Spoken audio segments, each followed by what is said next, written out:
Let's talk about the wedge press. There are two ways to do the wedge press. One is with the barbell, and there's another way with the kettlebell. I'll show you the barbell version right now if you have access to a barbell. Now, preferably you want some weight, heavy weight on the barbell so you can't move it, but we don't have it on there, so just act like we do. We want to get underneath the bar. We want to be vertical, so we don't want the bar too low. We want to be able to stand up nice and tall. We're going to grip the bar, and we're going to simulate the pressing motion, right? We want to create that tension with the body all the way down to the floor. So, drive our feet into the ground. We're going to flex our quads, our glutes. We're going to flex everything, and we're going to try to push that bar up through the ceiling. Now, with weight on the bar, you shouldn't be able to do that. So, we're going to grab the bar, flex everything, and try to drive that bar. We want to create that tension because that's going to help with our press. We're going to go 15 seconds one side. You can turn around and do 15 seconds on the other side. If you don't have access to a barbell, you can use a heavy kettlebell. Once again, you want to have access to a kettlebell that you cannot press, the one you just can't seem to get up. We're going to safely, since it's going to be so heavy, bring the kettlebell up to our shoulders. You can one-hand it, you can two-hand it, whatever you feel most comfortable with.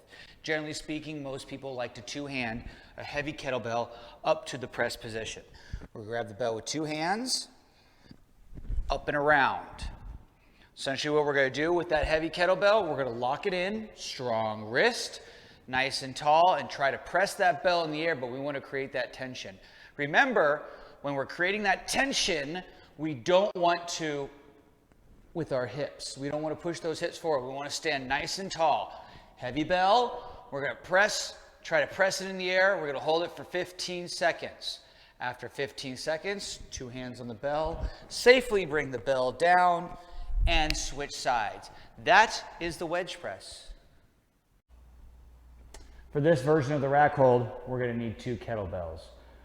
We're going to approach our kettlebells. We're going to safely bring them up to our shoulders. I don't care if you want a long cycle clean them up there. You can dead from the floor, whatever you are comfortable with.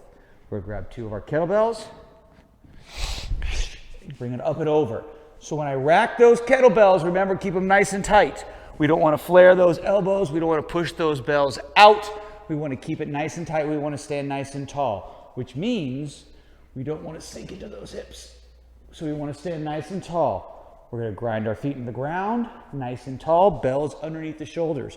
Fellas, we can get away with a little more midline if that's where we're comfortable. Ladies have a tendency to sit out just a little more farther, just for comfort reasons. So we want to stand up nice and tall, get those feet into the ground, flex those quads, flex those glutes, flex those abs, stand nice and tall, pull those bells into you. Hold it in that rack position.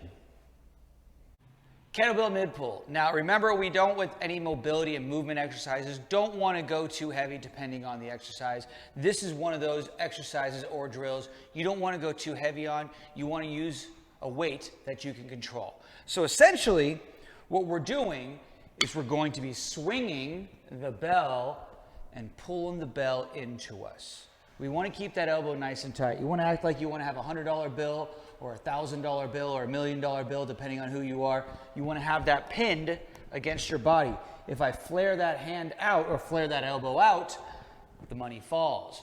So we want to keep it nice and tight. If you actually need a visual, you can roll up a small towel and pin it up against your body. So we're going to set up like we normally do for our swing. We're going to set up, we're going to swing and pull the bell into our body. Now notice how I am not with the bell. We want to keep that bell and that elbow nice and tight to the body. We're taming that arc. Eventually we're going to go all the way up for that clean. If you want to do it with two bells, everything still applies. Everything still applies. We're going to line up like we normally do. We're going to get into our position. We're going to snap the bells and pull them in. Snap the bells and pull them in. Some people call this a gunslinger. Others still call it the mid-pull. Whatever you're comfortable with, that is the kettlebell mid-pull.